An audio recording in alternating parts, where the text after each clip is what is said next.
Bienvenidos y bienvenidas a una nueva edición de Charlamos sobre Deporte, en este caso concreto de baloncesto. Y bueno, aquí a mi izquierda tengo una persona que seguramente a los de mi generación les resultará familiar ese rostro. Quizá a los más jovencillos no tanto, pero bueno, yo lo voy a presentar.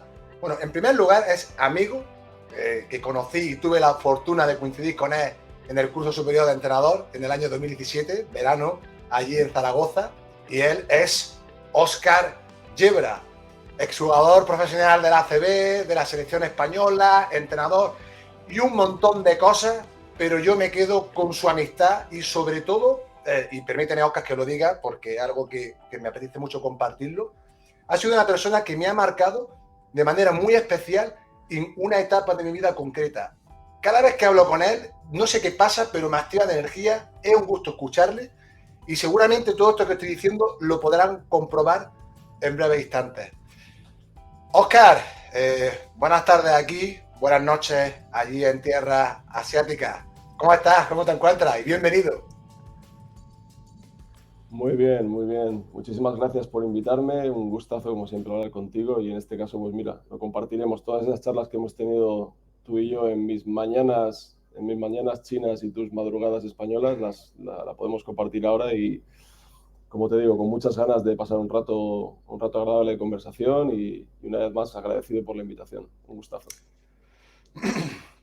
A mí me hace muchísima ilusión tener esta oportunidad de charlar contigo en este formato, porque como tú bien señalabas, hemos tenido oportunidad de hablar durante estos años muchísimo. Y digo, oye, ya que he iniciado este proyecto, digo, oye, ¿quién mejor que venga aquí también Óscar y entre los dos un poquito, bueno, charlemos o demos algunas pistas también de las posibles cosas que hemos podido abordar? Es cierto, como te dije, que te he hecho algunas preguntas tipo que, bueno, pues normalmente me gusta hacer, pero desde luego que seguramente saldrán algunas bifurcadas de esas y aparte otras, como hace un momento te he comentado, que para mí personalmente son de interés y creo que también para el resto de personas que nos puedan estar escuchando. Y si me vas a permitir, Oscar, que en primer lugar, porque es la pregunta tipo que le hago a todo el mundo que pasa por esta casa, y es la siguiente, no sé qué no es de fácil respuesta, pero me gustaría preguntártela igualmente. ¿Qué cualidades crees que debe tener un buen o una buena entrenadora de baloncesto?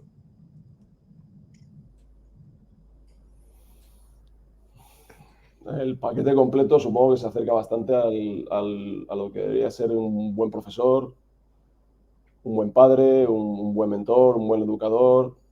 Creo que tienes que tener, primero todo, obviamente, conocimientos. Luego tienes que tener una capacidad de empatía grande, paciencia, ser capaz de discernir los diferentes momentos de crecimiento y de mejora de los alumnos o de los jugadores, en este caso. Y la perspectiva clara siempre de que tú eres un enlace más dentro de la cadena formativa de esa persona. No eres el foco principal ni todo lo que tú vayas a hacer va a ser la clave de su desarrollo, sino que evidentemente y dentro siempre de la responsabilidad que conlleva formar parte de ese desarrollo en la vida de cualquier jugador, no pretender centrarlo todo en torno a ti, a la figura del entrenador que todo lo sabe y que soy tu guía y sin mí no puedes hacer nada. Hay algo que es bastante poco popular con los entrenadores y es que nuestra tarea debería estar enfocada en conseguir que que el jugador fuese capaz de entrenarse a sí mismo.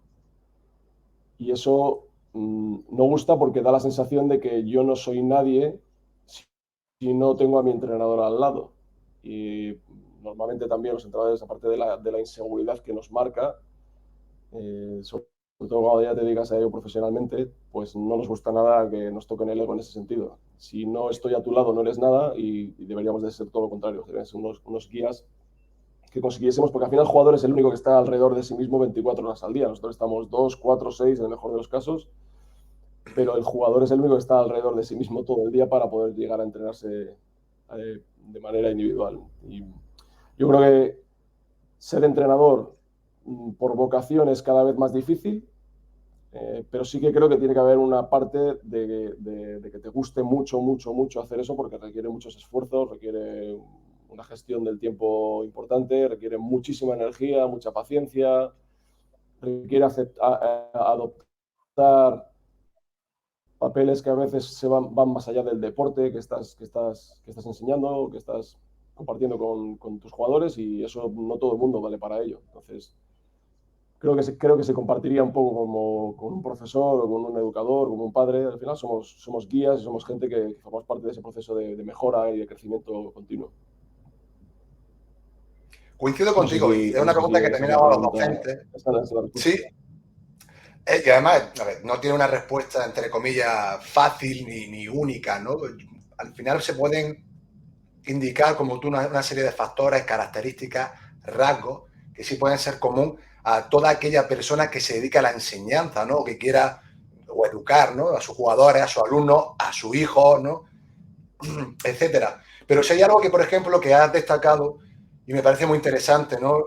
Al final hablamos de vocación, hoy en día parece que menos, porque, claro, al final la figura del entrenador, hablamos de formación, ¿no? Puede variar en función de la provincia o de la comunidad autónoma, pero yo me hablo de mi experiencia personal y sí de reconocerte, como también te he comentado en alguna ocasión, que con el paso de los años me iba preguntando, oye, dedico mucho tiempo de mi vida, mucha energía, mucha atención, mucha dedicación, pero luego realmente a la hora del money money, nos guste más o nos guste menos, porque vemos un sistema que, oye, hay que pagar luz, hay que pagar comida, hay que pagar gasolina, etcétera. Dices, hostia, tío, esto, oye, ¿qué pasa aquí? ¿Por qué tan poquito, no? Y recuerdo que dije una frase un poco relacionada con la que tú dices de la vocación. Y al final es que el amor al arte tiene su fecha de caducidad.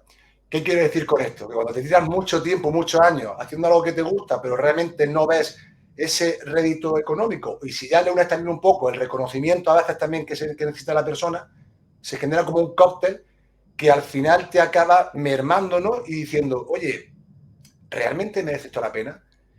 Y desde luego que merece la pena, ¿no? Pero creo que es un debate interesante, y también se lo escuché a David Cárdenas y a Javi Hernández, que ya por aquí aprovecho para saludarlo, y plantearon ese debate, ¿no? De cómo se trata, ¿no? A nivel profesional y económico al entrenador de formación. Y claro, aprovecho también esta pregunta, Óscar, porque tú estás ahora mismo en China, ¿no?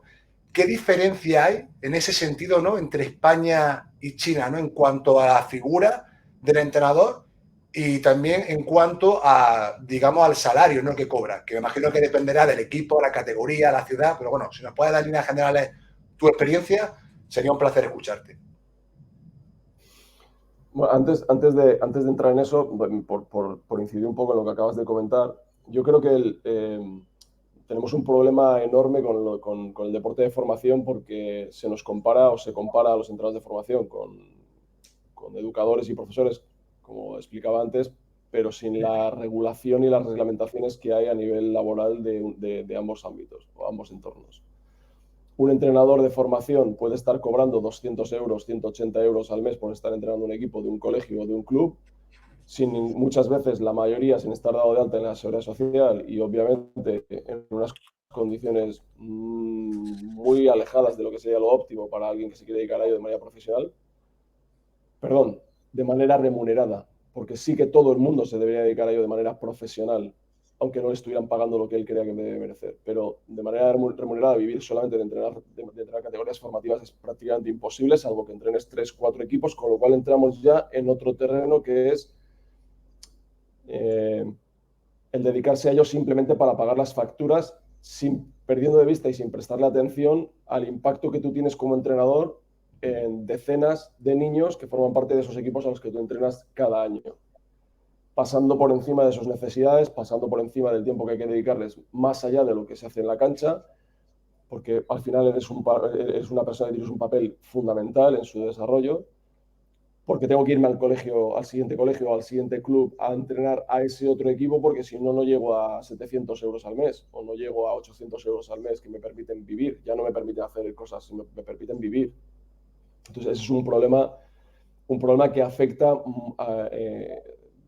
de manera muy grave al hecho de que no haya entrenadores de verdadera calidad y con mucha experiencia entrenando en las categorías inferiores.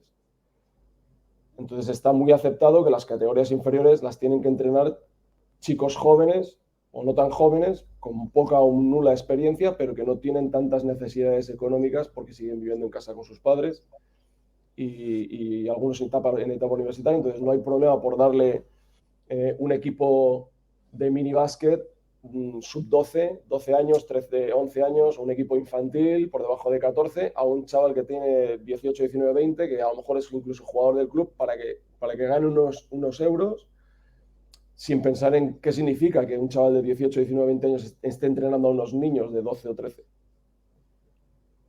Pero claro, es que tener a alguien de 48 años, como tengo yo, entrenando a niños de 12 o 13 años y pagarle 180 euros al mes, no es viable. Ese es el problema de raíz. No podemos justificar ciertos comportamientos en cuanto a metodología. Esto lo hemos hablado muchas veces y lo hemos hablado incluso cuando estábamos en el curso de entrenador. ¿Cómo se justifican ciertas carencias metodológicas? Ciertas carencias a nivel de conocimientos ya no solamente técnico-tácticos, sino a nivel de conocimientos de psicología, de psicopedagogía, de tener unos ciertos niveles de empatía, cuando el nivel madurativo de esos entrenadores no llega, sería el de un hermano mayor, no el de un formador ni un educador, cuando las cantidades que hay disponibles para pagar ese perfil son las que son. No podemos responsabilizar solamente a los entrenadores. Habrá que darle una vuelta, y esto llevamos hablando décadas sobre ello. Habrá que darle una vuelta a ver cómo encontramos la fórmula para que la gente que se dedica a ayudar o a contribuir al crecimiento y desarrollo de nuestros pequeños, sea en el deporte, sea en la música, sea en las artes o sea en la educación, en las aulas, tengan unos formatos regulados y con salarios establecidos y reconocidos, con una serie de garantías reconocidas, etc. En China eso es diferente. El papel del entrenador o del profesor en China tiene obviamente un estatus completamente diferente en cuanto a respeto e incluso a estatus social. Sobre todo las diferencias se ven con el salario. El salario, no sé, aquí son muy habituales los trabajos para venir a entrenar en academias de niños, que suele ser siempre el mismo tipo de formato, tanto de horas como de rangos de edades, como de salario. Un formato de trabajo normal en una de estas academias serían niños entre 6 y 16 años, todos mezclados. Puedes entrenar 35 niños a la vez en una misma pista y todos ellos mezclados, con lo cual tienes que ser muy flexible a la hora de la creación de tareas y de la distribución de espacios para mantener siempre un entorno seguro para los chavales, etcétera. Que unos no se sientan frustrados, que otros se sientan lo suficientemente motivados, etcétera.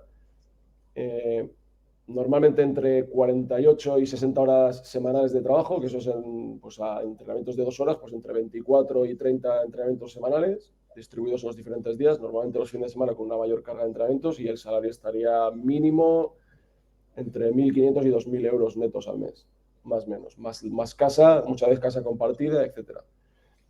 ¿Es comparable? Bueno, en algunos aspectos sí y en otros no. Al final, el coste de vida aquí es inferior en muchas cosas, aunque es verdad que ha subido bastante en los últimos años, pero no llega al de España. Ese salario, si fuese en España, pues estaría bien, estaría bastante bien. Haces muchas horas en unas condiciones muchas veces que no son para nada las idóneas, y a veces no es sencillo vivir en otro país, ya no en China, o sea, en cualquier otro país. Se requiere un cierto tipo de personalidad para salir de tu casa y dedicarte a esto y mantener, como decíamos antes, esos niveles de energía y de atención y de cariño que requiere el hacer el trabajo que hacemos. Esta situación, como tú bien has señalado, llevamos ya décadas, ¿no?, arrastrando. Y es verdad que ahora con el tema de las redes se puede poner otra vez sobre la mesa, puede haber cierto debate, pero al final se queda en eso, ¿no?, en el debate, en la red, o aquí incluso tú y yo, ¿no?, exponiendo esta situación. Pero realmente muchas veces reflexiono sobre qué tipo de medidas se pueden establecer para ir de manera progresiva, ir mejorando la situación, porque, vale, como mucho mejorar, sí, te puedes aumentar 20 eurillos al mes. Madre mía, con estos 20 eurillos más al mes voy a hacer de oro, ¿no? Pero sobre todo es darle ese enfoque también legal, porque también y profesional, que esté ya regularizado. Yo creo que eso es de justicia, macho. O sea, de que se unieran todos entrenadores y entrenadoras y dijeran, oye, señores, vamos a llegar a un acuerdo, ¿vale?, para que se regularice bien nuestra situación. Imagino, y también lo sé, que en algunas provincias sí se hace así, ¿no? Y incluso hay entrenadores de cantera, hablamos de las más potentes, ¿no?, a nivel nacional, bueno, porque sí, sus ingresos sí sean sean mayores, no es que tampoco a lo mejor sean desmesurados, pero digamos que tienen mejores condiciones. Sin embargo, esa es la cuestión que llevamos arrastrando tiempo, ¿no? El hecho, el por qué. También nos conformamos, vamos dejando pasar el tiempo, es imposible hacerlo, son factores tan complejos de abordar que al final dice la gente, bueno, pues ya está, nos quedamos así, me conformo y ya está. Sé que son muchos factores los que influyen, pero yo a veces me pongo a pensar de manera más profunda y digo, oye, ¿por qué no hay esa unión? ¿Por qué la gente no se moviliza, no? Y no me refiero a hacer huelgas de estas, sino, oye, movilizarse con gente a la cabeza responsable también que genere ese tipo de propuestas para regularizar pues, la situación del entrenador de formación, ¿no? aquí en España. En general es un problema. En general es un problema endémico del deporte, no solamente de los entrenadores de formación. No hay un marco regulatorio para los entrenadores profesionales, por ejemplo, de la Liga CB, excepto los primeros entrenadores que tienen su convenio y tienen su marco salarial mínimo, etcétera. Todos los entrenadores ayudantes de la Liga CB no tienen un marco legal. Ni un salario que esté consensuado, ni un salario mínimo, ni nada por el estilo. Cada club paga lo que le apetece y cada entrenador acepta lo que le apetece. Hay entrenadores trabajando en la Liga CB, que además ser entrenador de la Liga CB, como cualquier liga profesional casi del mundo, es un trabajo de 24 horas al día, 7 días a la semana, 11 meses y medio al año, que están por debajo de los 1.500 euros brutos al mes. Y luego hay otros que están cobrando pues 3.000 y algo, depende de dónde estés, depende del club, depende de tu perfil, etcétera, pero no hay una regulación. Entonces, claro, si esto pasa en la que está considerada todavía ahora la segunda mejor liga del mundo, por detrás de la NBA, digo liga nacional, dejando la Euroliga a un lado, ¿qué podemos esperar del entrenamiento, o sea, de los entrenadores formativos? Es difícil encontrar. Y luego, muy probablemente, si esto lo hablásemos con directores deportivos de clubes o incluso con las juntas directivas de los colegios, etcétera, te dirían que si se regulariza esto, muchos niños se verían afectados porque no habría entrenadores. Es decir, si hay que pagar más a entrenadores, habría menos entrenadores, con lo cual habría menos capacidad para darle servicio a tantos niños. Entonces, ¿quién pagaría aquí el pato? Una fórmula posible, incluir a los entrenadores dentro de los staffs de profesorado de los colegios y que pase de la forma pase. Pero claro, es que incluso los profesores tienen problemas para esos marcos salariales y encontrar convenios que justifiquen todo lo que se pide de ellos en muchas ocasiones. Entonces, es un problema que tiene una solución bastante compleja.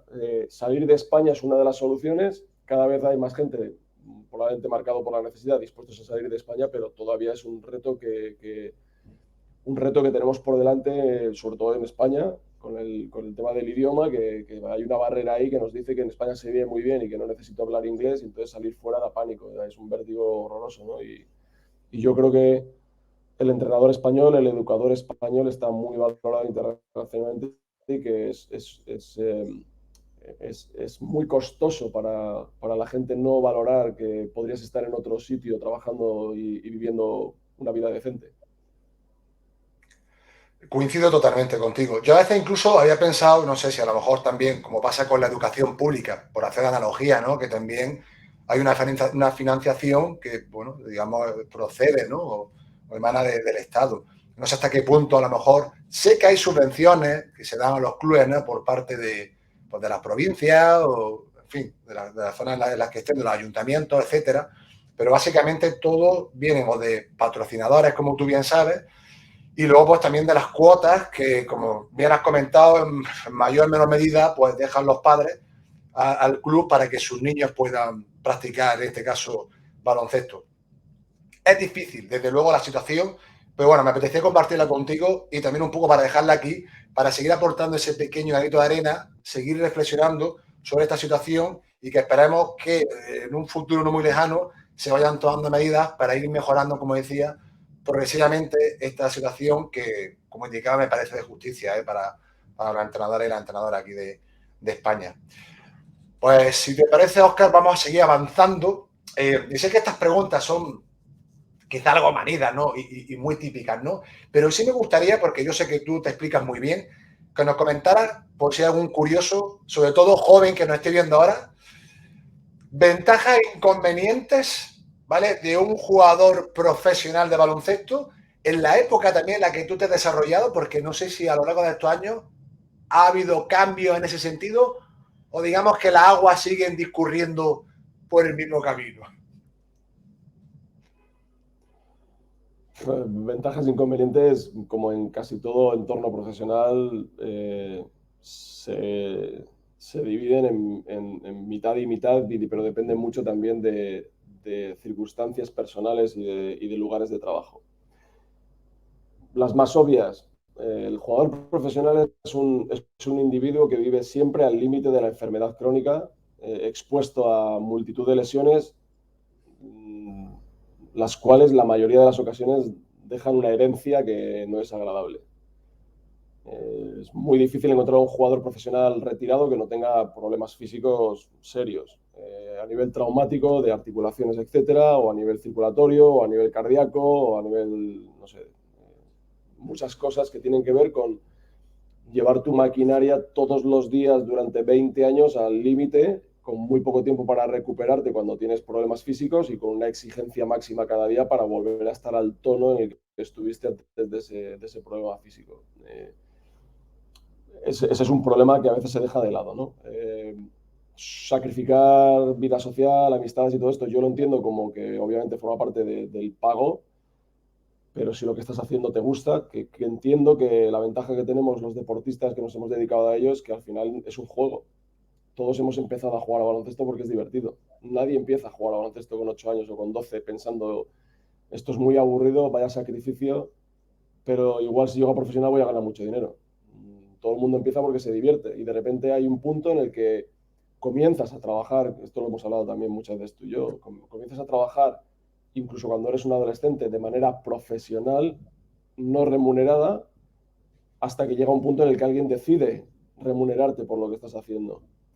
Pero son muchos años de sacrificio, sacrificio a todos los niveles. Una de las partes más complicadas, sobre todo antaño y ahora todavía, aunque hay ciertas facilidades que finalmente se les están dando a los atletas, era la compatibilidad con los estudios.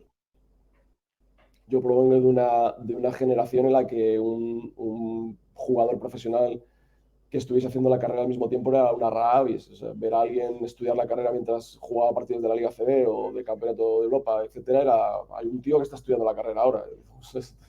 Es imposible, o sea, ¿cómo lo puede estar haciendo?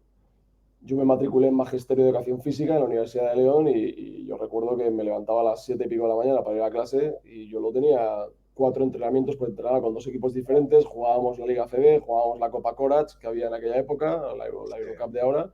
Yo no, yo no entendía cómo se podía hacer todo eso y al final acabé dejándolo porque no, es que no me daba la vida.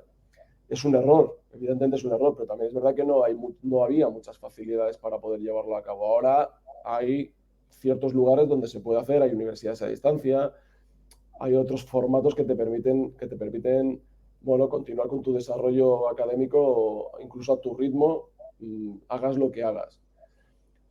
Sacrificios o ventajas tiene que mucho que ver con la perspectiva individual de cada uno. Yo diría que el sacrificio el mayor de todos es el físico, sin ninguna duda. Ventajas, viajar, la pondría por encima de todas. Viajar, conocer gente, culturas, exponerte a ti mismo a lugares donde a lo mejor no irías o no irás en tu vida si no fuera por el baloncesto. Pues yo, fíjate, en el año 98 ya vivía en Francia con mi mujer, con 24 años. Yo fui uno de los primeros españoles en jugar fuera de España. Con 34 años estuve en Irán, jugando en Teherán. También fui el primer español en jugar, no en Irán, en Asia, de manera profesional. He estado por todo el mundo, o sea, eso tiene un valor incalculable, más allá de lo que tú puedas llegar a generar económicamente, porque hay mucho mito también. Ser jugador profesional de baloncesto no es una garantía de que vas a ser millonario, ni muchísimo menos. Ganas dinero, pero no ganas dinero todos los años de la misma manera, ni todo el mundo gana la misma cantidad de dinero. Hay muchas variaciones en los rangos salariales, incluso dentro de tu carrera. Conozco muy pocos jugadores profesionales que hayan acabado su carrera y lo tengan resuelto, por no decir prácticamente ninguno, pero muy pocos. Incluso gente de un altísimo nivel. Entonces, por resumírtelo de una vez más, y tampoco extenderme demasiado, creo que la mayor ventaja viajar y todo lo que te proporciona el baloncesto en ese sentido, y el mayor prejuicio o la mayor desventaja el tema físico. Pues lo has definido perfectamente. Y esto lo hemos conversado tú y yo en alguna ocasión, ¿no? Y al final también, bueno, también todo un poco viene a relación muchas veces de la gente joven. Nosotros hemos sido jóvenes, yo también, y te lo he contado. Uh, yo le he echado muchísimas horas. Yo a veces cuando veo o veía documentales de, yo qué sé, de Michael Jordan, Drazen Petrovic, Kobe Bryant, yo qué sé, los que sean. Y los veo enterando a tope. Yo decía, pero si yo he echado las mismas horas o más incluso a veces que ellos, ¿no? Sin embargo, bueno, para llegar a la élite es muy difícil, depende de muchos factores, de tu historia de aprendizaje, etcétera, ¿no? Pero sí quería saber, básicamente, ¿no? Porque a veces desde fuera, es decir, doctor desde la barrera, como diría el refrán, ¿no? A veces se ve muy bien, ¿no? Y aunque partimos de la base de que es algo que a priori te gusta, que es un juego, ¿no? Como tú bien has definido, al final, conforme va avanzando y se va profesionalizando, ese juego ya empiezan a aparecer una serie de exigencias, de responsabilidades, que también hay que tener en consideración y que no es todo tan idílico, ¿no? O tan bonito como se pueda presentar en la tele, ¿no? O en una entrevista tipo, ¿no? Entonces, creo que esta realidad, y de hecho te lo preguntaba porque sabía que iba a definirlo perfectamente, también un poco para que la gente vea las dos caras, ¿no? Que también dependerá mucho de la experiencia personal de cada uno. Pero en líneas generales, que no todo es tan precioso, tan idílico y tan bonito, ¿no? Al final, como decía, hay un sacrificio importante y sobre todo el que tú has señalado, Óscar, que es la repercusión física, ¿no? Que te puede dejar el haber estado tantos años exponiendo al cuerpo a esos límites, ¿no? De entrenamiento, ¿no? Y de estrés físico, ¿no? Por llamarlo de alguna manera. Y a Fíjate que cola... lo que has dicho de la cantidad de la que... Sí, No, no, fíjate dime, dime. que lo que has dicho con respecto al número de horas que tú le has podido invertir o que mucha otra gente le ha echado al deporte o a la música. Exacto. Esto es algo que yo hace ya tiempo que lo comparto con mucha gente, que no recuerdo exactamente en dónde lo leí, pero bueno, existe una pirámide que sirve para evaluar ciertas claves del éxito, que tienes 4 niveles empezando por abajo de mayor a menor. El de mayor importancia sería la base de la pirámide con 4 eslabones, ¿vale? Con 4 bloques. Esos 4 bloques cada uno se organiza de la manera que quiere, ¿no? Esos cuatro potenciales bloques serían la actitud, la constancia, el talento y el trabajo. Es curioso porque dependiendo de con qué personas hablas y a qué se dedican, por ejemplo, por poner un caso concreto, mi pirámide es ligeramente diferente a la pirámide de un amigo mío que es actor. Entonces, para mí, por ejemplo, mi orden es el trabajo, eh, luego la actitud, luego la constancia y luego el talento. En tu caso concreto, lo que te diferencia, aparte de unas obvias características físicas de Kobe Bryant, de Pau Gasol, etcétera, etcétera, es la guinda de la pirámide, es el talento. No es el trabajo, no es la constancia, ni la actitud. No es una cuestión de había días que llovía y no me apetecía entrenar. Yo iba a entrenar y unos días tenía una buena actitud y otros días iba en plan pasota. No iba por ahí. Es que ese juego, como toda experiencia y como todo entorno de alta competición o de alto rendimiento, hay un punto en el que se transforma en un business, se transforma en un negocio. Y ahí deja ya de entrar en juego si te diviertes o no te diviertes, sino cuál es tu capacidad para ser efectivo y eficiente a la par. Y para eso se requiere algo que tiene que estar sí o sí, que es el trabajo, algo que tiene que estar sí o sí, como son la constancia y la actitud, y luego hay gente que tiene cierto talento. Hay gente que tiene muchísimo talento. Hay gente que incluso puede llegar a sacrificar una parte pequeña de la constancia y de la actitud a cambio de un extra de talento, con lo cual ya esa pirámide parece más un árbol de Navidad que otra cosa. Pero, pero en general es mucha la gente que le ha dedicado muchas horas con muy buena actitud y con una constancia impecable, pero lo siento, no tienes el talento suficiente para poder. Yo en el club donde estoy trabajando ahora mismo, es una cantera que se podría equiparar, digamos, a la del Juventud de Badalona, a la del Real Madrid, a la del Barcelona, etcétera, donde nosotros trabajamos con chavales de 17 a 20 años, donde hay veces que tienes que tomar decisiones que pueden costar la carrera de un jugador, porque tiene que ver con estos valores.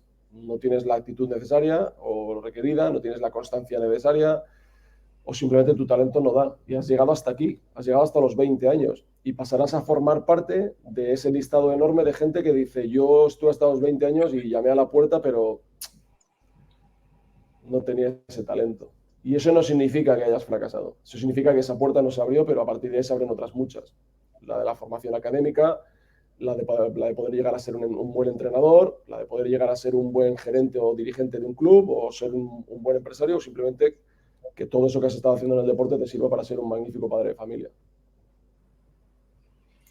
Coincido totalmente contigo y esto lo comentaba también un poco para que nos dieras tu opinión, pero yo personalmente, yo todo ese esfuerzo que he hecho, esa constancia, como lo he hecho con gusto, aunque hay veces que los que lo haya pasado mal, como en todo proceso al final de la vida, eso es natural, pero yo no me arrepiento en absoluto. Y para mí ha sido un éxito, Óscar, porque aunque no haya llegado arriba, es verdad que en un momento te cae esa jarra de agua fría, pero también es la realidad, es la vida. Y dices, oye, tío, pues me he criado de pivo desde los 12 años, mido el 88. ¿A dónde voy yo a jugar contigo 205? Entonces ves de frente la realidad y dices, chato, voy a intentar salirme a posiciones exteriores, voy a trabajar yo mucho de manera autodidacta y hasta donde llegue. Pero lo que sí me siento orgulloso es que es donde he estado jugando en la liga que sea, he disfrutado, he dado lo máximo de mí y aparte de lo que tú comentas, la experiencia que te da el baloncesto, las personas que conoces, el aprendizaje, para mí eso ya es de un valor incalculable. ¿Que me hubiese gustado ser jugador profesional? Hombre, por supuesto. Pues bueno, creo que tengo la capacidad suficiente para discernir de que, oye, chato, este es tu tope, has llegado aquí, disfrútalo y tira para adelante. Y creo que eso creo que también es muy importante.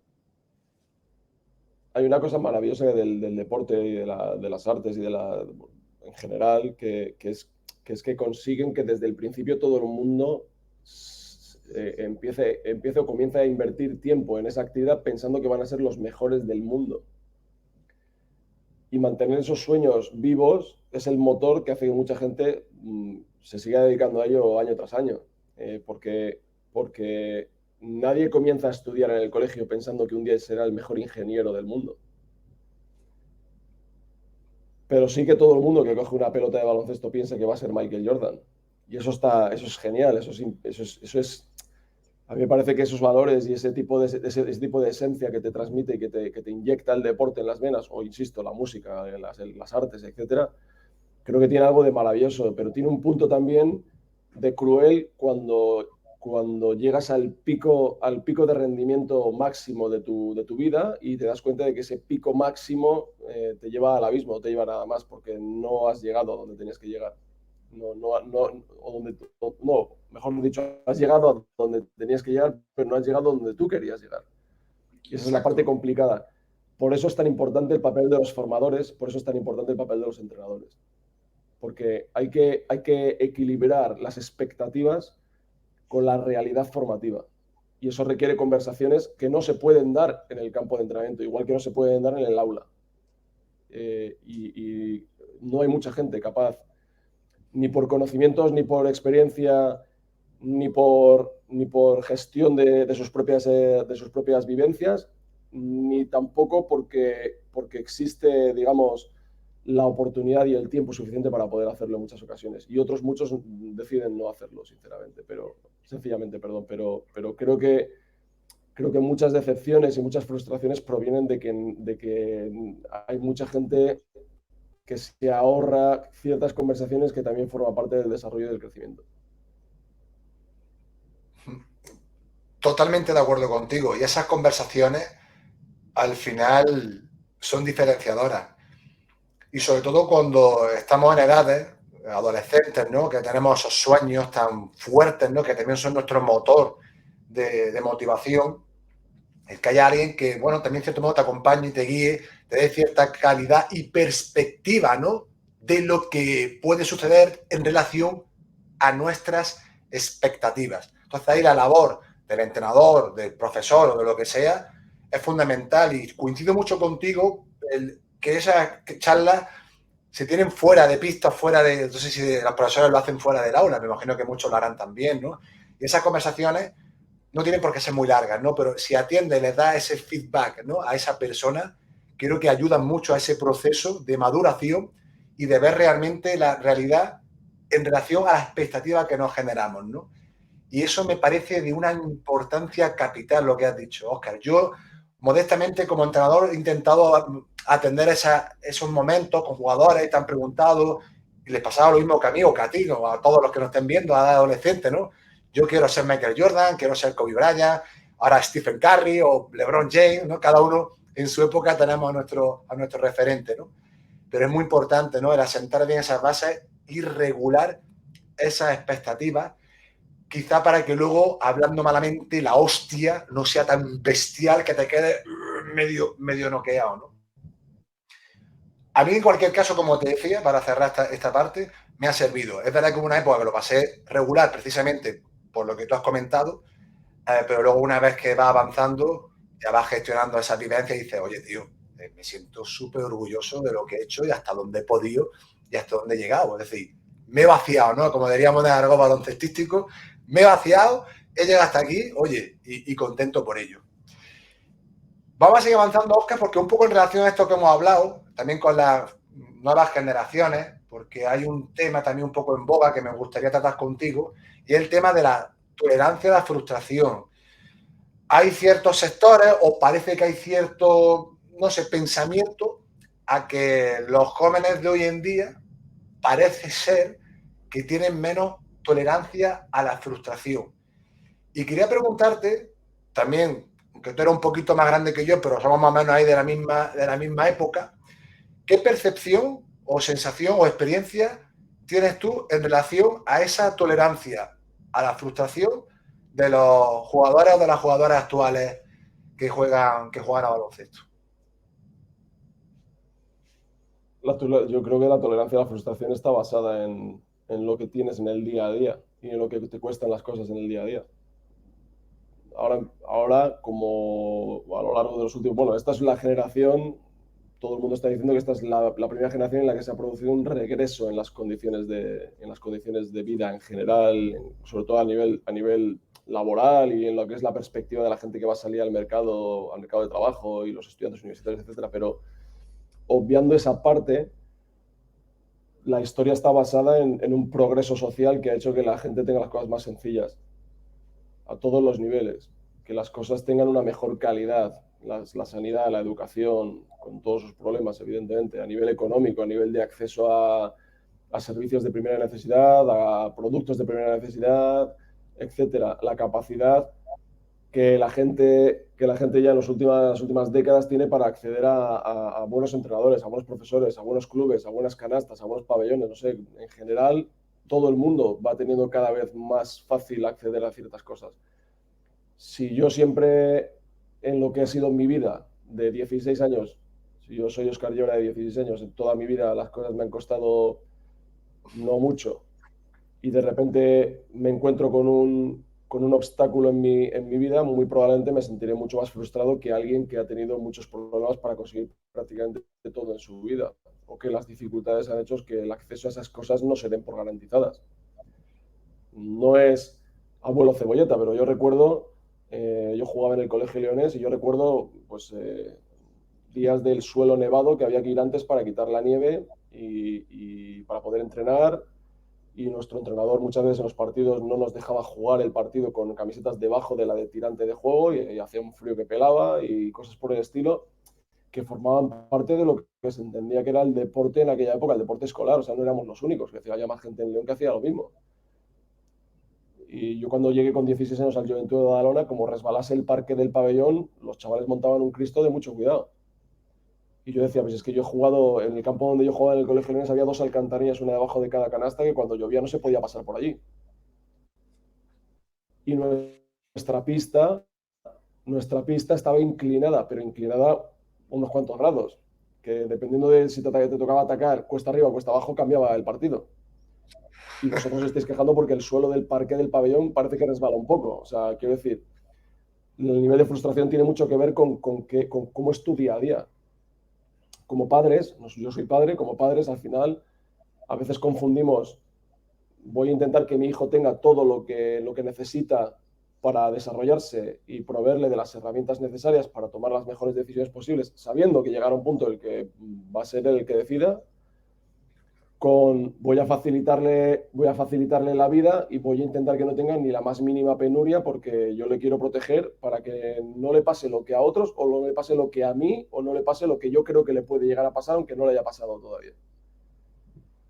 Si actuamos de esta manera, cuando las cosas vienen mal dadas, claro, obviamente que el nivel de la frustración es menor. Si a ti y a mí nos quitan internet ahora mismo, pues se nos viene el mundo abajo, en cierta manera. Pero si tú le hablas a tus padres, a tus abuelos, de que es que se me ha caído el internet, ¿sabes? El nivel de frustración y el nivel de tolerancia ante lo que me falta y ante lo que no tengo es completamente diferente. Entonces yo creo que tiene mucho que ver con nosotros a nivel particular, como parte de la sociedad y la sociedad como un todo, cómo funcionamos en cuanto a qué tipo de coste tiene para la gente conseguir depende de qué cosas.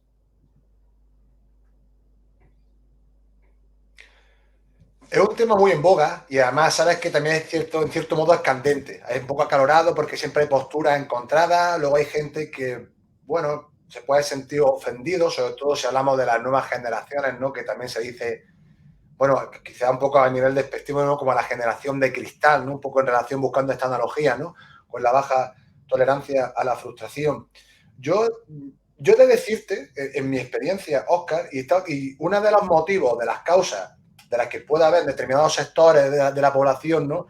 Quizás esa baja tolerancia a la frustración, me atrevería a decir, en consonancia con lo que tú has indicado, y el hecho de disponer de más comodidades con más comodidad, valga la redundancia.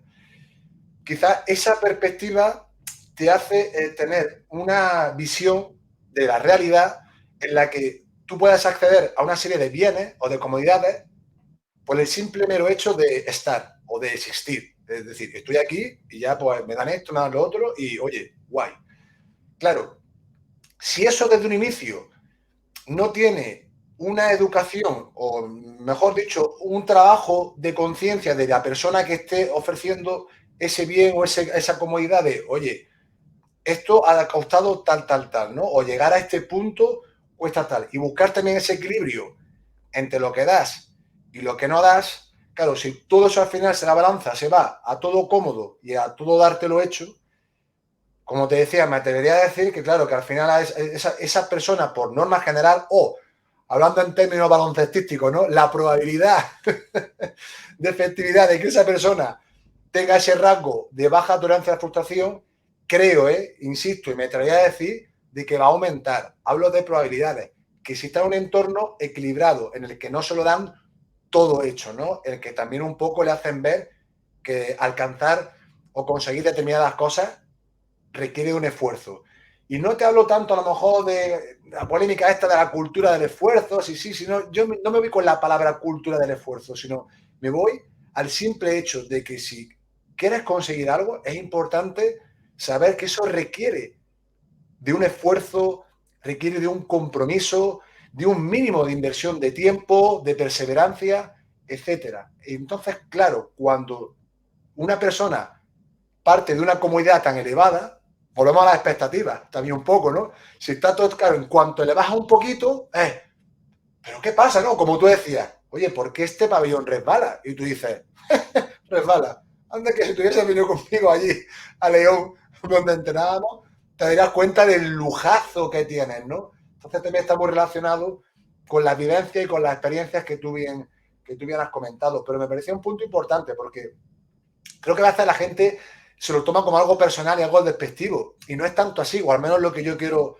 al menos ver bajo mi punto de vista. Que creo que es importante equilibrar, ¿no? El no dar tantas cosas, ¿no? Ya por hechas, ¿no? Sin que apenas tenga un esfuerzo. No sé, más o menos, es lo que opino, ¿no?, sobre esta cuestión, Óscar, con relación a la frustración. Y que creo que sí que ha habido algunos cambios, no sé si es una percepción errónea por mi parte, pero sí he notado a lo largo de estos años un cierto cambio, ¿no?, de matiz en ese sentido. Como adultos creo que somos muchas veces injustos porque lo que los jóvenes viven, calificar una generación como la generación de cristal porque tiene una frustración o un nivel de frustración, unos niveles de frustración más elevados que los que nosotros creemos que hemos tenido, que muchas veces también tiene que ver con que tenemos un fallo de memoria importante, no nos acordamos de lo que nos frustrábamos. Creo que es injusto Exacto. porque lo que ellos están viviendo ahora mismo y lo que están teniendo al alcance, lo que disfrutan, se lo hemos dado nosotros. Ellos han nacido y eso es lo que había encima de la mesa.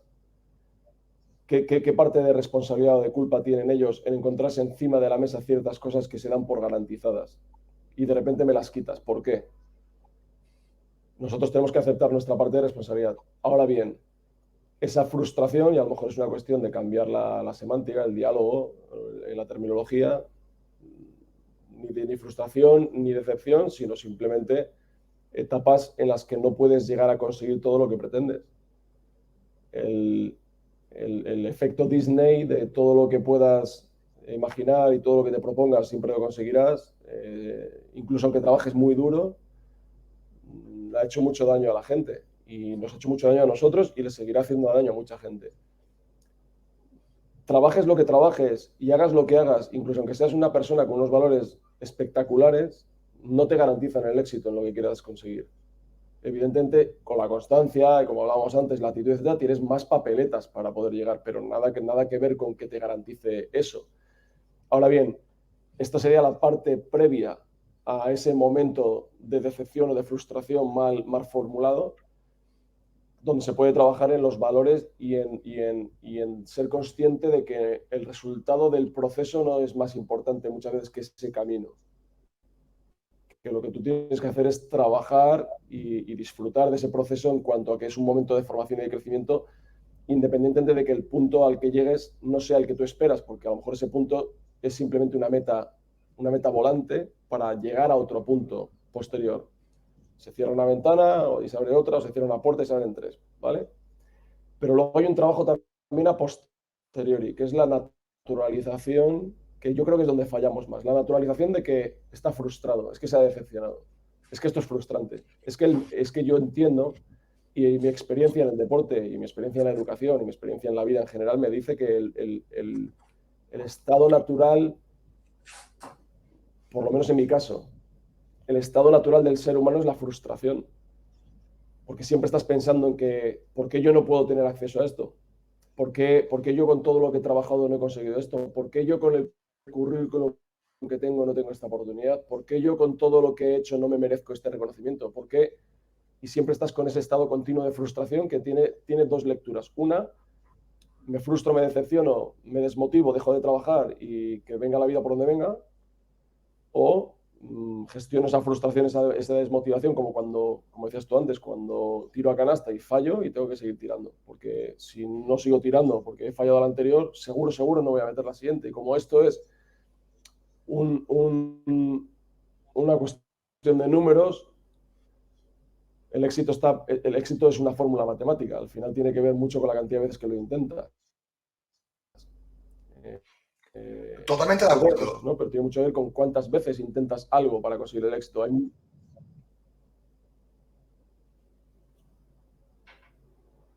Sí, no, es que creo que hay un poco de delay, de retraso entre tu voz y la mía. Pero sí.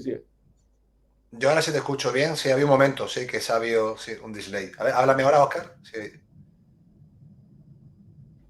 Sí, no, yo te oigo bien, te oigo perfecto. Pero desde que yo hablo hasta que tú hablas, creo que hay como unos segundos ahí de... Sí, parece que sí. Lo que pasa es que a veces es lo que a veces, pero luego en la grabación, sí, afortunadamente otras veces que he visto esto se ha visto bien. Bueno, de todas formas, si veo que hay un delay, Vale. como tengo ya mi Filmora, ¿sabes? Pues ya luego hago, si tengo que hacer algún ajuste, lo hago luego en el montaje. Estoy totalmente de acuerdo contigo, Óscar. Y era algo que también, cuando veo ciertos discursos, también nosotros, los de otras generaciones, también solemos hacer comparaciones que están contextualizadas en una etapa con otras que tienen otro contexto diferente. Y ha habido algo que me ha gustado mucho que has dicho, y es la responsabilidad. ¿Por qué esta generación está así? ¿Qué les han dotado de todas esas bienes o vamos a llamarle comodidades? Pues los adultos, los de las generaciones anteriores, que nos quejábamos menos o más en función de lo que tuvierais. Yo creo que frustración, de acuerdo que estoy contigo, la frustración es algo inherente al ser humano, que la ha habido siempre. Yo creo que, honestamente, cuantificar si había más frustración antes que hace 30 años que ahora, no sé si hay estudios, lo desconozco, no sé hasta qué punto, y los posibles comentarios o percepciones que pueda haber, hablamos de una percepción personal, ¿no? En base a tu experiencia y quizás también lo que ves ahora. Pero a mí me gusta mucho siempre, como ya me conoce Oscar, cuando hay cualquier tipo de problema, buscar el origen, ¿no? La génesis. ¿A qué se debe esta situación si es que realmente ha habido un incremento tan exponencial, ¿no? A la tolerancia a la frustración? Yo me he frustrado, Oscar, y muchísimo, y me sigo frustrando. O sea que soy humano, y lo que eso sí, lo que intento con los años es tener mayores herramientas para que esa frustración no se me vaya de las manos y más o menos mantener un equilibrio saludable que también me permita aprender y seguir avanzando o aprendiendo de mis errores. Y básicamente, vamos, yo creo que esa sería la cuestión, ¿no? Que hay una percepción también, que no sé si es en mayor o menor medida, sobre esa digamos, esa cuestión que hemos abordado ahora mismo. Y me gustaría un poquito cambiar de tercio, ¿vale? Y preguntarte un poquito más por tu labor profesional como entrenador, Oscar, que en estos momentos está allí en China. El nombre no me acuerdo porque es muy raro y aparte lo pronunciaría fatal. Si quieres tú ahora no lo dices seguramente mucho mejor que yo. Y sí me gustaría preguntarte, un poco en los años que llevas allí, ya allí en tierra asiática, ¿qué diferencias principales has visto a la hora de entrenar aquí en España y allí donde te encuentras ahora mismo allí en tierra asiática? Hay muchas diferencias estructurales en cuanto a la organización, porque China está todavía desarrollándose a esos niveles. China está ahora mismo bueno, diría que incluso un poco por detrás de lo que España era hace 3 o 4 décadas. Se está trabajando duro a nivel de clubes y a nivel federativo, pero todavía no se ha llegado a un punto en el que las cosas están bien reglamentadas y bien estructuradas. Entonces ves gente que lo está haciendo muy bien y gente que lo está haciendo muy, muy, muy mal. Y a nosotros cuando llegamos aquí nos llama mucho la atención porque no es un problema de recursos. En España cuando las cosas no se hacían bien muchas veces tiene que ver con la falta de recursos y aquí ese no es el problema. Es un problema metodológico, es un problema didáctico, es un problema de formación, es un problema que tiene que ver con lo que ha significado el deporte en el país en los últimos 50 años y que pues, en las últimas 2 décadas se le está intentando dar más valor y más importancia, pero todavía no se está en un punto en el que realmente se estén haciendo las cosas muy bien a ese nivel. Para el entrenador, esa desorganización lo que provoca es que no haya mucha gente que tiene un equipo. Yo soy el entrenador de un equipo, me dedico a ellos, yo tengo una planificación, yo siempre tengo mis 12 jugadores, como lo entendemos en España, sino que tienes grupos de jugadores itinerantes que van, vienen, tienes 4 que se van porque se tienen que ir a hacer no sé qué, o a la universidad porque han decidido dejar el baloncesto y de repente vienen otros 2 a probar. Y en ese sentido, o a lo mejor, como te decía, lo del baloncesto de las academias, en baloncesto formativo en muchas ciudades hay academias donde se están entrenando a niños de edades muy diferentes al mismo tiempo en las mismas pistas con los mismos entrenadores. Entonces eso es muy frustrante a nivel de entrenador y yo conozco muchos entrenadores extranjeros que han venido a China y que al cabo de un año han dicho yo esto no lo aguanto, o sea, no puedo. Pero sin duda alguna la mayor diferencia que existe entre China y España es que no hay competiciones escolares. No hay, el 90% de los equipos juegan menos de 10 partidos al año y normalmente son partidos amistosos o torneos de etapas vacacionales, o sea, de momentos vacacionales. No hay un baloncesto escolar, no hay competiciones interescolares, autonómicas, provinciales, no existe absolutamente nada de todo esto. Y eso es un problemón que eso yo creo que es una de las razones por las que China no lo está haciendo todo lo bien que lo podría estar haciendo a nivel internacional, porque al final, claro, digamos, el grupo de talento de jugadores se ve reducido muchísimo porque el cuello de botella de jugadores que tienen acceso a partidos y que van compitiendo desde que son pequeños es ínfimo comparado con los millones de críos que hay que hay por todo el país jugando a baloncesto. Entonces, al final, pues un país con 1,4 billones de habitantes, de los cuales no sé decirte cuántos serán niños entre los 6 y los 16 años, el 90% o el 95% de ellos no juegan partidos, al final es como si estuvieras no hablando de China, sino hablando de un país que tiene una población totalmente diferente. Eso yo creo que es el mayor hándicap y la mayor diferencia que existe con España. Hay un dato que me parece súper interesante, Oscar, y es en relación a la financiación o, digamos, a los aportes económicos que tiene o a la inversión que se hace en relación al, vamos a decir, al resultado, ¿no? O al rendimiento que te puede generar esa actividad, en este caso, el baloncesto. ¿Qué quiere decir esto? Que a veces cuando, ya sabes que últimamente estoy metido mucho en temas de estudio, veo mogollón bueno, de análisis, de metaanálisis, ¿no? Que hacen correlaciones entre, bueno, financiación y rendimiento académico, etcétera. Y es cierto que no recuerdo quién fue, pero hay un mensaje de que no siempre una mayor inversión es sinónimo de que se vaya a mejorar una estructura determinada, baloncestística, escolar, educativa. ¿Qué quiero decir con esto? Que lo importante es realmente qué decisiones tomas, cómo planificas, cómo programas, qué es lo que pretendes llevar a cabo, bien organizado, bien diseñado, para que obtengas, digamos, unos resultados con una probabilidad, digamos, mayor, ¿no? De que generen ese tipo de, vamos a llamarle, de beneficios, ¿no? Por llamarlo de alguna manera, ¿no? Y es algo que me ha llamado mucho la atención, fíjate, porque nos quejábamos hace un momento, al menos yo lo hacía, ¿no? De que a lo mejor aquí en España, pues también el tema de recursos, la figura del entrenador, pues no está bien remunerada, a lo mejor hay sitios que les faltan más recursos, y sin embargo allí, pues el tema de los recursos, a priori, vais bien, ¿no? Sin embargo, por esa toma de decisiones, a lo mejor, digamos, esos resultados o beneficios, esas mejoras, mejor dicho, no son tan significativas precisamente por esa toma de decisiones. O sea, por eso quería decir que me parece de una importancia capital, que no dudo de que cuanto más money haya, se pueda hacer más cosas. Yo creo que eso no lo discute nadie, pero claro, ¿qué hacemos con eso? ¿Qué toma de decisiones realizamos con ese dinero? Creo que ahí está la clave, ¿no? No sé qué Porque, opinas tú al respecto. sí, porque a nivel organizativo y saliendo ya del deporte, los recursos se deberían de utilizar en dos vías, fundamentalmente. Una es en herramientas y otra es en talento.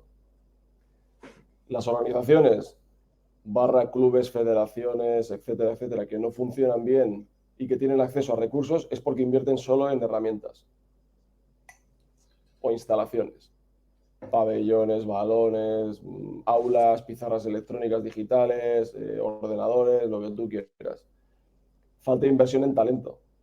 Falta inversión en talento humano que ayude a gestionar esos recursos, esas instalaciones, esas herramientas para conseguir el resultado final, que es ponerlas a trabajar al servicio del estudiante, del alumno, del atleta.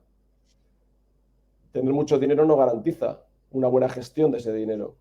Mucha gente que malgasta el dinero y hay gente que ojalá pudiera tener una décima parte de esos recursos. Con lo cual, yo creo que en cuanto a, digamos, a la gerencia y a la organización de esos recursos, se debería de focalizar en muchas ocasiones más los recursos en el talento que en las instalaciones, que en las herramientas.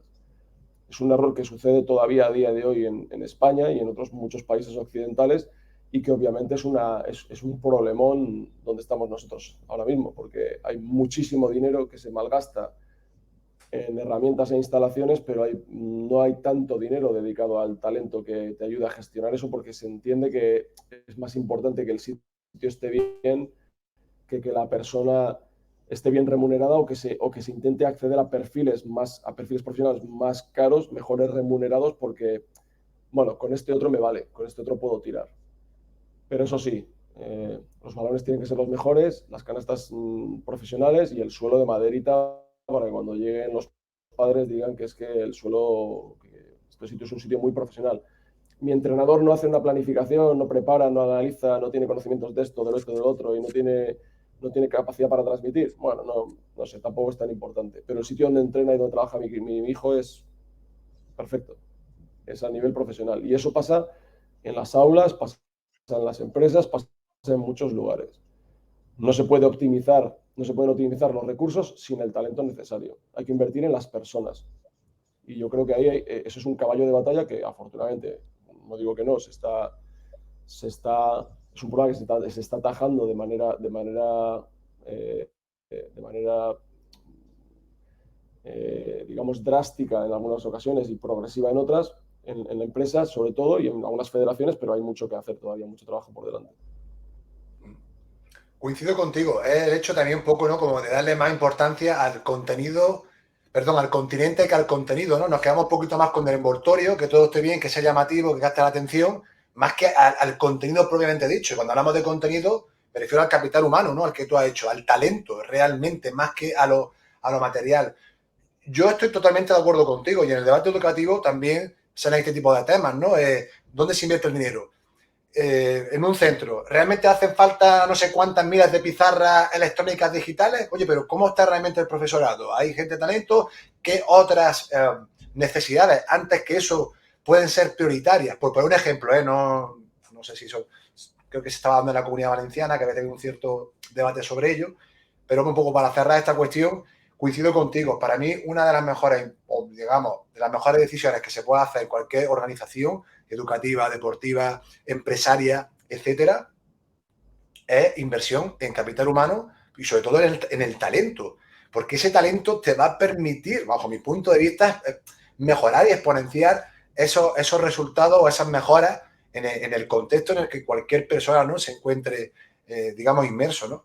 Y bueno, como tú dices, parece que sí está viendo, bueno, quizás más en el mundo empresarial, ¿no? No sé si aquí no tengo yo datos si en el educativo es tanto así, ¿eh? Porque es verdad que también depende mucho de las comunidades, es un tema complejo, porque en cada comunidad también tienen sus reales decretos, tienen sus normativas, es decir, tampoco no hay una unificación de criterios. Yo soy, por ejemplo, ahora, Óscar, que estoy muy metido en el mundo educativo, me estoy informando y me doy cuenta de que en cada sitio, digamos, en líneas generales tienen diferencias, ¿no? Uno hace una cosa, aquí hacen otra, y digo yo, madre mía, digo, hostia, digo, y tanta diferencia hay si estamos conviviendo todos en un mismo territorio, ¿por qué esas diferencias, no? Y esas locuras.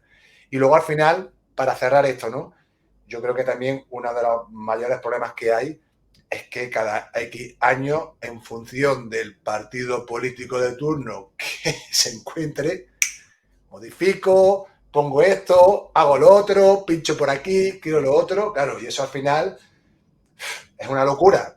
Los primeros afectados, los docentes, sin lugar a dudas, cambian programaciones, ahora que existen las asociaciones de aprendizaje, ¿qué tal? Todo nuevo. Entonces, claro, al final todos esos cambios perjudican a todos los agentes sociales, profesores, familias y, por supuesto, al protagonista, ¿no? Que es el alumnado. Entonces, yo creo que ahí, me atrevería a decir que tenemos ahí un trabajo importante que hacer de cara a los próximos años si de verdad queremos un poco mejorar esta situación, porque el índice de fracaso escolar aquí en España y de repetidores, Oscar, en base a los datos, ¿no?, de la OCDE y de los informes PISA, estamos un 20% por encima de la media. Entonces, claro, cuando tú ves esos datos, dices, hostia, aquí hay algo que no va bien del todo, parece ser, ¿no? Entonces sí considero importante el hacer un debate, digamos, serio y sobre todo reflexionar sobre esta situación. A lo mejor la clave estaría en mantener la educación, el deporte y todo lo que tenga que ver pues eso, con la formación de los chavales como entornos o como individuos independientes como moléculas independientes dentro del gobierno. Es decir, pero es que se está viendo con la justicia que no hay manera de mantener el poder judicial aislado de lo que sucede con los partidos políticos. Entonces, la educación y el deporte forma parte del programa electoral de muchos partidos porque saben que es un tema muy sensible a la hora de la captación de voto y además es fácil porque es un tema populista que toca a familias, a niños, etcétera. pero los esfuerzos tendrían que ir enfocados en mantener eso como un ente individualizado, como un ente independiente de todo lo demás y que independientemente de quién estuviese en el poder en ese momento, que eso no se pudiera tocar, que siguiese una línea basada en los profesionales que saben de lo que están hablando y que creen planes de estudios no solamente adecuados a las necesidades estudiantiles particulares en cada país, sino también en cada momento. Las épocas son diferentes, pero se siguen enseñando muchas cosas de hace 30, 40 años, que no sé hasta qué punto tienen todo el sentido del mundo.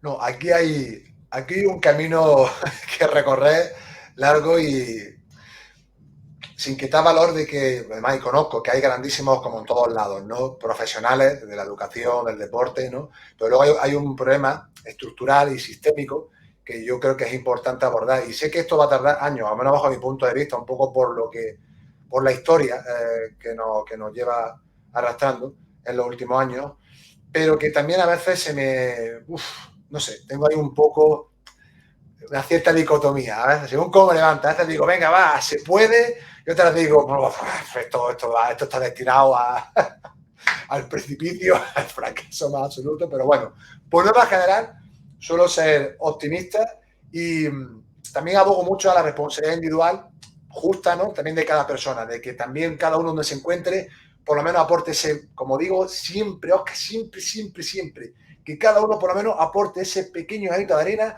que al menos haga a la gente reflexionar, no me hagáis caso a lo que digo, cuestionarme todo lo que digo, informaros, contrastar y forjaros vuestro propio criterio, pero que sea riguroso e intentar condicionaros lo menos posible por determinados medios, que ya sabes tú que a día de hoy con el tema de las redes, que ahora sabes que te preguntaré sobre esa cuestión, podemos caer en redes, valga la redundancia, que pueden ser un tanto tóxicas o perjudiciales, ¿no? Para nosotros. Y mira, Oscar, hablando un poco hablamos de la relación entre inversión, ¿no? Y vamos a decir rendimiento, mejora. Sí me gustaría saber, hay una parte muy importante que tú has destacado que es la gestión, ¿no? Un poco la gestión. Entonces, en ese sentido, para mí uno de los elementos más importantes que todo entrenador que debe llevar a cabo es el tema de la gestión del equipo, ¿no? Y no es tarea baladí, como tú bien sabes.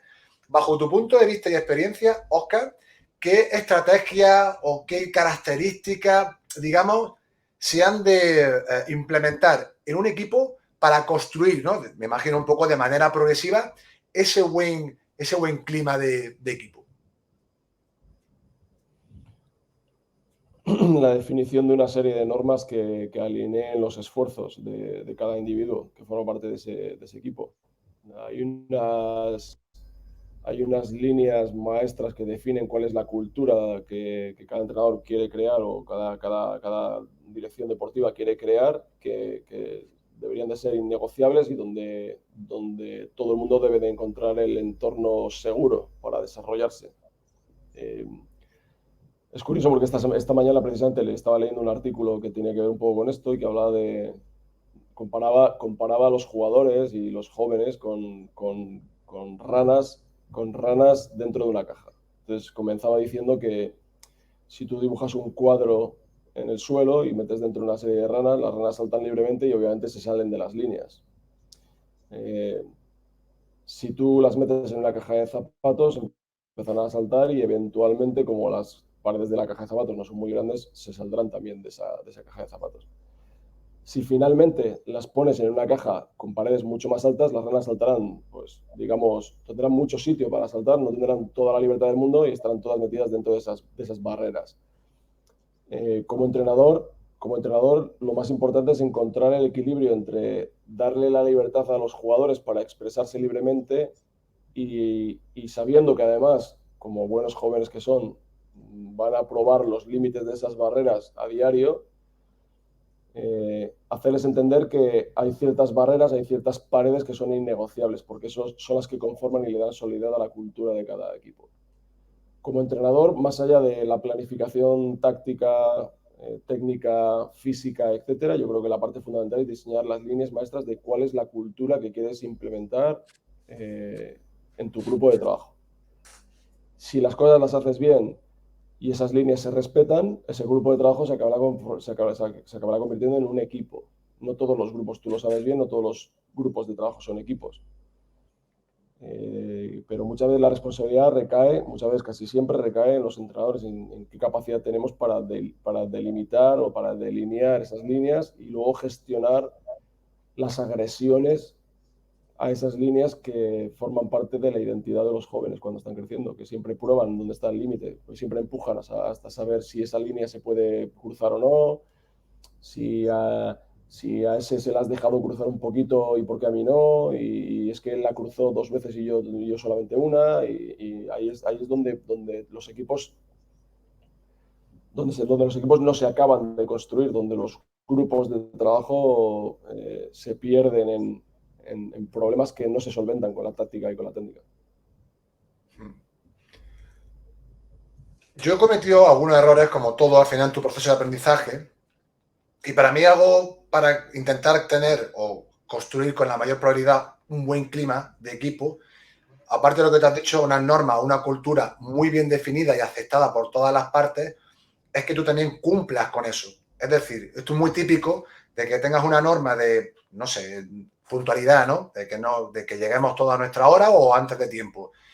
Y luego hay un jugador o jugadora pues que tenga ese talento, ¿no? Y que llegue un poquito más tarde y que se haga no, digamos, la vista gorda. Eso al final genera un efecto al resto del equipo de, oye, pero no tiene una consecuencia llegar tarde, ¿por qué a este no? O a esta sí. Y creo que eso es fundamental. Y creo que en ocasiones, que yo a veces me ha pasado, y a veces con otros ejemplos, no con ese en concreto, ¿no? Pero a veces sin querer o por la propia inercia, ¿no? No caer, ¿no? Y me he dado cuenta, y luego por fortuna se lo he abordado, y lo mejor de todo es pedir disculpas, mira, ha pasado desapercibido, pero eso que has comentado, Oscar, me parece capital, ¿no? El ser riguroso si tú pones o estableces una serie de normas con una serie de consecuencias, hay que predicar, siempre digo, hay que predicar con el ejemplo. Como te decía un poquito ya las aguas empiezan a revolverse y ya el clima empieza también a enrevesarse, ¿no? O sea que creo que has dado una serie de datos que lo han explicado de manera, vamos, diáfana, concisa y clara. Y no te quiero robar mucho más tiempo, Oscar. Estamos ya llegando casi al final. Aguánteme un poquito. Y te quería hacer esta pregunta que para mí es de una importancia también supina y tengo también mucha curiosidad, también reflexiono mucho sobre ella, y en relación al uso de las redes sociales en cuanto también a la aceptación que hacemos mediante likes, retweets, a determinadas opiniones, determinados comentarios, que ves una cantidad brutal a veces de likes y tú dices, oye, pero esta información, pero si esto no tiene una consistencia, oye, pero, o esto no es real del todo, o sea, o mezcla verdades con mentiras, ¿sabes? O con tergiversaciones. Y me llama mucho la atención de por qué nosotros como seres humanos tenemos ese tipo de conductas. ¿Qué nos lleva a cualquier persona a darle un like sin previamente contrastar la información? El pararse un poquito a pensar qué es lo que quiere decir realmente. Este fenómeno que lo veo bastante en Twitter, Oscar, y como te he dicho hace un momento, a veces me da un pequeño nudo en el estómago porque digo, ay madre, pero de verdad, parar un poquito, leer y contrastar, no me deis tan fácil al like. No sé si hay un sesgo ahí de confirmación, que sé que habrá muchas cuestiones, pero me gustaría escucharte a ti, Oscar, ¿a qué crees o qué posibles factores son los que llevan a una determinada o un conjunto determinado de población a llevar a cabo ese tipo de decisiones o emitir esas conductas? Bueno, esto lo que lo hemos comentado antes, yo creo que tiene una respuesta que no es sencilla, porque al final evaluar las conductas y el comportamiento del resto de la gente requeriría evidentemente un nivel de formación diferente al que yo tengo, pero desde fuera me da la sensación de que tiene mucho que ver con una falta de inversión en tiempo a la hora de investigar y contrastar a qué le estamos dando nuestro apoyo. Cada like, cada retweet y cada me gusta tiene que ver con nuestra expresión a favor, en contra o tibia de cara a los demás sobre temas concretos que muchas veces se escapan a nuestros niveles estoy desde conocimiento. Conocimiento en cuanto a no tengo una capacidad clara de poder entender de lo que se está hablando, o sí, pero a lo mejor no tan profundamente o en detalle. Y como te comentaba antes, tendemos a pensar que darle al like no tiene ningún coste, pero tiene un precio. Y tiene un precio con ejemplos palpables que también te comenté antes, como pues que hay jugadores o hay deportistas que están intentando acceder a becas en Estados Unidos en deporte universitario, que se pierden esas oportunidades porque lo primero que hacen los reclutadores es irse a sus redes sociales y evalúan a qué le han dado me gusta o a qué han retuiteado o en qué términos se expresan. Y eso sí que tiene un precio, además cuantificable, porque esas becas escolares tienen un coste. Para un estudiante perder $200.000 en 4 años o $250.000 en 4 años o en 5 años de desarrollo universitario, de desarrollo académico a nivel universitario, pues es bastante serio como para no evaluar el coste que tiene para mí darle a un like. Evidentemente ese botón, en cierta manera, es una expresión de tu libertad, pero también debería de conllevar una responsabilidad. Esa responsabilidad tiene que ver con que el momento en el que tú te encuentras ahora mismo, cuando le das al botón, a lo mejor no es el mismo dentro de 5 años o de 2 meses. Y creo que esa, y que no se me entienda mal, creo que esa pereza, esa falta de esfuerzo a la hora de contrastar, de buscar, de arañar un poco la superficie y de criticar y de poner en tela de juicio lo que la mayoría están diciendo, esos 50.000, esos 100.000 likes que tiene ya una opinión o una noticia, parece que hacen más fácil que sigamos la tendencia que nos posicionamos en contra basándonos en información o simplemente porque no nos apetece posicionarnos. Y eso también es una forma de demostrar qué opinamos al respecto. Yo siempre digo y creo que hay mucha más gente que piensa lo mismo, que falta mucha lectura y falta mucho viaje. Que es una forma muy simple de decirlo, pero que al final tiene que ver con que falta mucha formación y falta mucho trabajo personal. Nadie se plantea levantarse en una cafetería o levantarse en un aula o levantarse en una reunión o levantar la mano y decir una opinión delante de los demás cara a cara si no estás convencido de que tienes argumentos suficientes para poder defenderla. Pero sin embargo, detrás de la pantalla del móvil o delante de la pantalla del móvil y detrás del anonimato o no anonimato de nuestro perfil de redes sociales, nos permitimos expresar esa libertad de una manera que a veces o casi siempre creo que nos perjudica más de lo que nos beneficia. Obviamente, cuanto más joven e inmadura no como un término peyorativo, sino como una falta de madurez evolutiva, es la persona que tiene acceso a esas redes sociales, pues más errores se suelen cometer.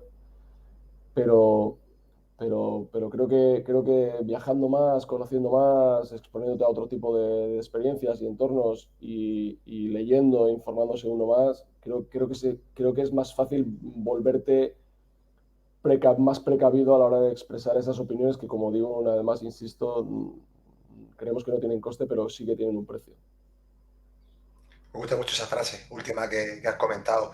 Yo a veces he hecho también en falta más preguntas. Es decir, más que tanto opinar, es preguntar.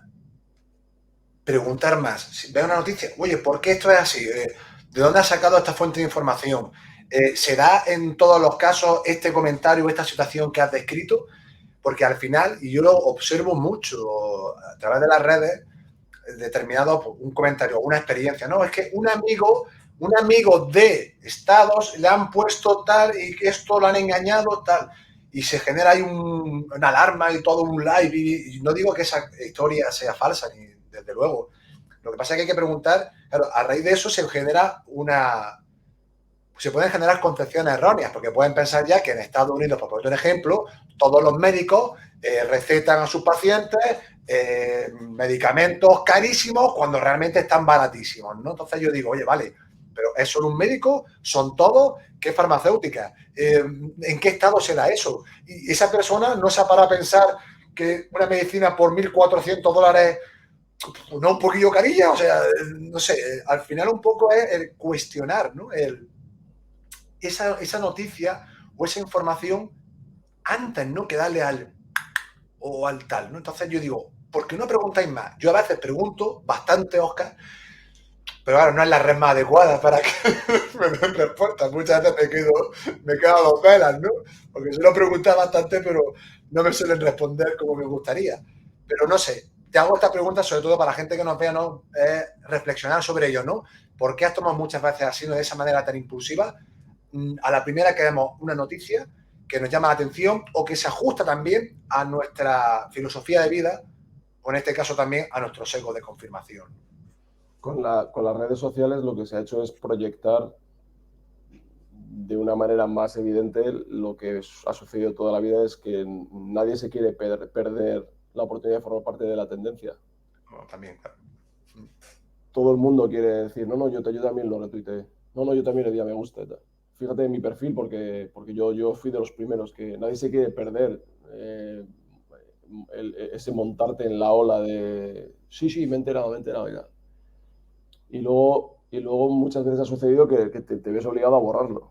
Y que dices, es que no, claro, que luego se ha descubrido que no era lo mismo, pero es más importante formar parte de la tendencia en ese momento que ejecutar un análisis crítico y objetivo antes de tomar tu decisión subjetiva, que nadie te está privando de que lo hagas, pero si de lo que se trata es de exponer, pues hombre, se entiende que se debería hacer de una manera. También te digo, creo que nos ponemos demasiado serios con las redes sociales en muchas ocasiones. La gente tiene conversaciones a diario tomándose una cerveza, un café y se dice muchas estupideces y parece que si las dices online en una red social estás siendo irrespetuoso, transgresor o, no sé, te estás tomando la vida de una manera que no es la que toca. Y yo creo que debemos de tomarnos menos en serio todos, unos a otros, y entender que las redes sociales son lo que son. Las redes sociales es un patio de vecinos donde cada uno dice lo que le da la gana y hay gente que dice cosas interesantes y hay gente que dice estupideces auténticas. Y el hecho de que alguien defienda que la pared es blanca cuando es negra no significa que te esté faltando respeto, sino que es que a lo mejor pues, tiene una dificultad visual o que simplemente que no le apetece decir que es negra porque no le da la gana. Ya está. Hacho, que bien la has definido, de verdad. Y sobre todo abogar por también un poco por no tomarse las cosas tan a pecho, no amplificar tanto ese malestar, ¿no? De que algo que no te guste ya llevártelo a tu terreno personal y generar esa batalla dialéctica, internautica, de ver quién tiene razón, quién no.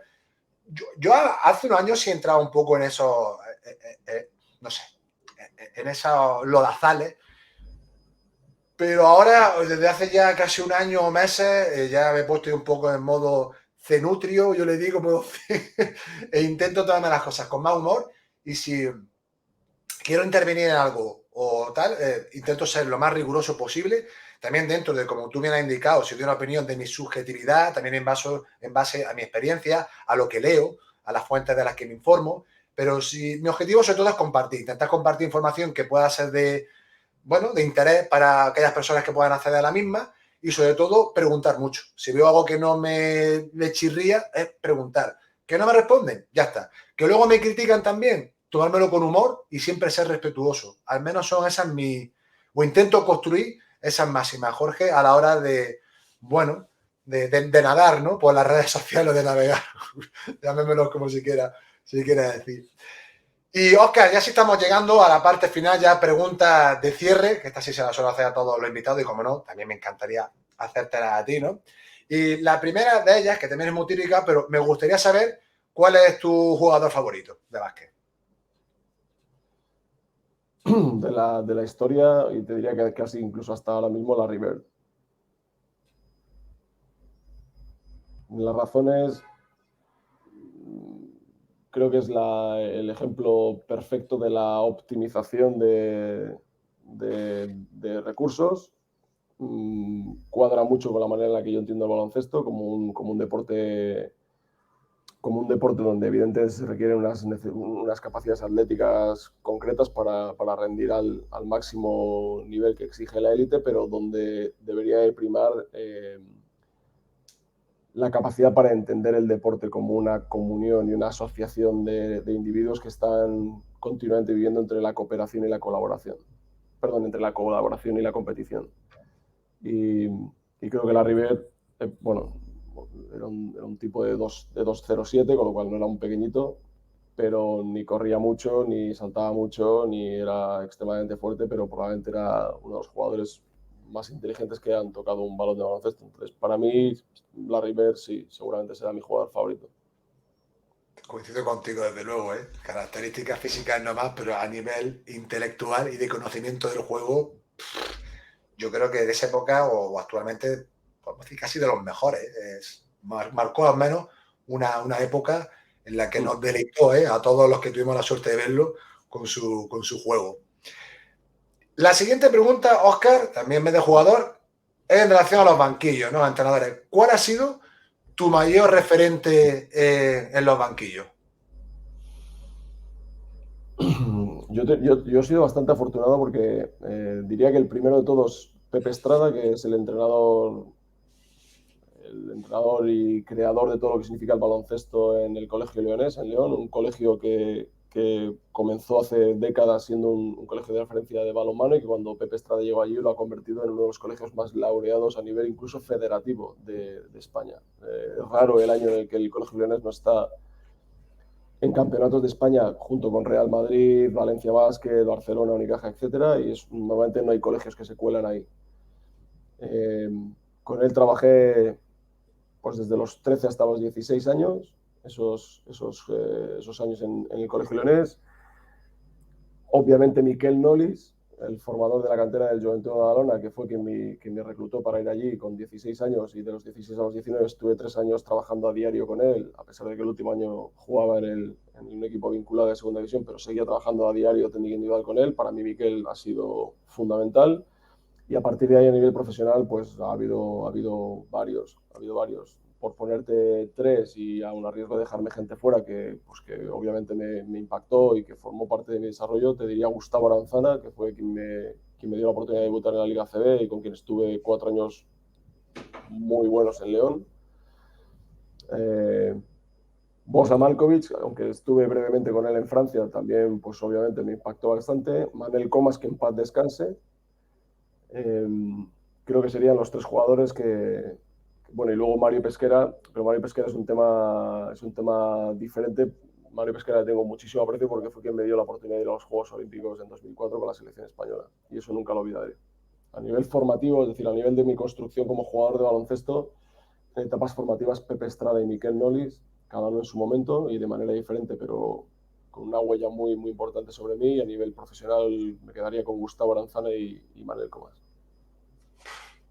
Pues yo creo que todos los que nos estén escuchando y que sean de nuestra generación un poquito más, ¿quién no conoce a esos entrenadores que han marcado una época en el baloncesto español brutal?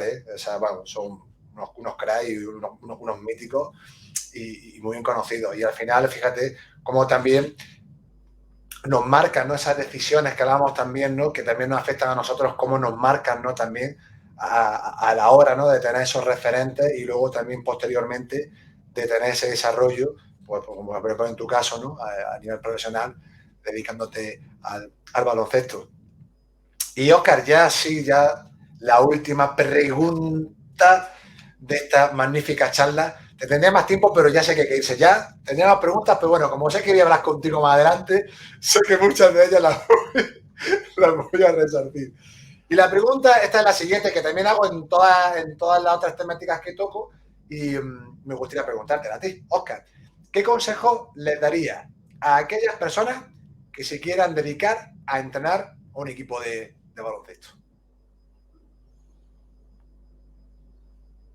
Que se formen, lo primero y fundamental, que se autoanalicen y que se autocritiquen para identificar por qué van a hacer eso, por qué quieren dedicar su tiempo a eso y por qué van a ser los idóneos para poder impactar y ayudar a desarrollarse a niños con todo lo que ello significa, y que no dejen de aprender cada día de los jugadores, de otros entrenadores, y que nunca abandonen esa capacidad para poder ilusionarse con cada grupo que llega a trabajar, que no se convierta en algo rutinario. Yo creo que esos serían los consejos fundamentales. Entrenar como educar a nivel familiar y como ser profesor, etcétera, no es sencillo. requiere un carácter particular, no todo el mundo vale para ello y lo hemos hablado muchas veces. Incluso aunque sepas muchísimo, no significa que vayas a ser un buen profesor o un buen entrenador. Es la conversación que siempre se tiene con el tema de los exjugadores, ¿no? Un exjugador profesional tiene que ser sí o sí un buen entrenador, no, ni muchísimo menos. Creo que es importante tener un plan de carrera y creo que es importante autoevaluarse periódicamente. Y creo que es importante analizarse y saber si lo que estás haciendo tiene sentido o no y exponerte a otros para que te den un feedback, si es posible, constructivo sobre lo que estás haciendo, porque lo que hacemos con gente joven es muy importante. Tiene una relevancia que otros muchos oficios, otras muchas dedicaciones no tienen y puedes estar impactando en alguien que va a ser el próximo gran empresario del año, el próximo presidente del gobierno, el próximo padre de familia, no lo sé, y eso tiene una importancia muy relevante más allá de los éxitos deportivos. Totalmente de acuerdo. Has dicho algo que ya para cerrar que también me llama mucho la atención y es sobre todo porque a veces hay otro debate también acalorado y ya rápido sobre el tema del conocimiento, ¿no? De saber si eso digamos que por ser un conocimiento vasto, ya te permite per se ser un buen transmisor de información. Y había vi un hilo hace un tiempo de Alberto Rollo, que hablaba de la erudición, de los eruditos, ¿no? Y yo creo que nadie discute, como tú bien has comentado, Oscar, esa formación, ese conocimiento. Desde luego, cuanto más profundo y más vasto sea, nunca mejor dicho, yo creo que nadie duda de eso. Ahora, yo preguntaba, esa erudición, perdón, lleva también intrínseca otros elementos como el carisma, la empatía, no sé, el respeto, o otras variables como las intra o las interpersonales, competencias comunicativas, etcétera. Entonces yo creo que esta cuestión la dejé ahí un poco abierta. No recibí nuevamente respuesta, pero que espero recibirla próximamente. Pero yo coincido contigo, o sea, es importante tener conocimiento, pero luego hay otra serie de variables que si no están dentro de la mochila, a lo mejor no son tan efectivas, ¿no? Entonces, quería matizarlo, porque coincido contigo en ese sentido, teniendo como premisa fundamental de que creo que nadie discute que cuanto más especializada esté una persona en un campo del conocimiento, mucho mejor, pero que no es lo único, ¿no? Es lo que se quiere, o al menos lo que tú has querido también compartir con todos nosotros. Oscar, pues creo que está a punto de sonar la bocina del final del partido, ¿sabes? Nos quedan unos segunditos ya para acabar. Y Chato, ¿qué decirte que no te haya dicho ya? Un auténtico placer, me ha hecho una ilusión enorme tenerte aquí, poder escucharte nuevamente, porque es un gustazo cómo te explicas, cómo transmites y también lo que me transmite a mí. De verdad que siempre que hablo contigo, y te lo he dicho más de una ocasión, y lo comparto aquí ahora, yo no sé qué pasa, pero me da un chute de energía, me da un revolcón aquí en la cabeza que me anima, ¿no? A seguir haciendo cosas, a seguir reflexionando, a seguir mejorando. Y creo que es muy importante, hablando de referentes, y tú comentabas antes también de la importancia de relacionarte, de con quién te relacionas o no. Y creo que es fundamental, ya como adulto y como personas, también da igual que franja estés, el tener esa capacidad de saber valorar con qué personas te rodeas. Porque creo que en base a ello también tu vida o tu historia de aprendizaje puede coger un camino u otro. Así que simple y llanamente decirte gracias de corazón, Oscar, por haberme dedicado aquí tu tiempo y haber compartido tu experiencia con toda la gente, conmigo y con toda la gente que no haya visto. Un placer y un gustazo hablar contigo, como siempre. Ya sabes que lo disfruto mucho, que la sensación es mutua y que para lo que quieras, aquí estamos. No estamos cerca ni juntos, pero estamos disponibles y conectados siempre. Así que, como te dije al principio, muchas gracias por la invitación. Me encanta lo que estás haciendo. Me parece que es un paso adelante en tu desarrollo y es un ejemplo magnífico de lo que hemos comentado antes, de nunca dejar de aprender y nunca dejar de exponerse a cosas que inicialmente pueden dar un poco de vértigo, pero que eso eso te da paso a cosas maravillosas, como es encontrar otra gente con las mismas inquietudes o gente que te da esa energía que todos necesitamos para poder seguir hacia adelante. Así que, chapó, enhorabuena, muy contento de que lo estés haciendo tan bien, no me esperaba nada diferente y te deseo lo mejor para eso y para todo lo demás que estás haciendo, que son muchas cosas. Así que un fuerte abrazo, amigo, y muchísimas gracias de nuevo por la invitación. Oscar, muchísimas gracias. Abrazacus, como siempre digo que esto no puede faltar, abrazacus. Y nada más, y al resto de personas que hayáis estado viendo esta charla y que hayáis aguantado hasta el final, también muchísimas gracias. Como siempre digo, cualquier comentario aquí abajo, a ser posible, constructivo, y si no, pues también tenéis libertad para hacer lo que os dé la gana. Y nada más, os emplazo a otro episodio charlamos sobre deporte, que pronto os diré quién es el próximo invitado. Así que nada, esto es todo. Muchas gracias y hasta la próxima. Oscar, gracias. Gracias, amigo. Hasta la próxima. Chao. Chao. Loose change for getting down.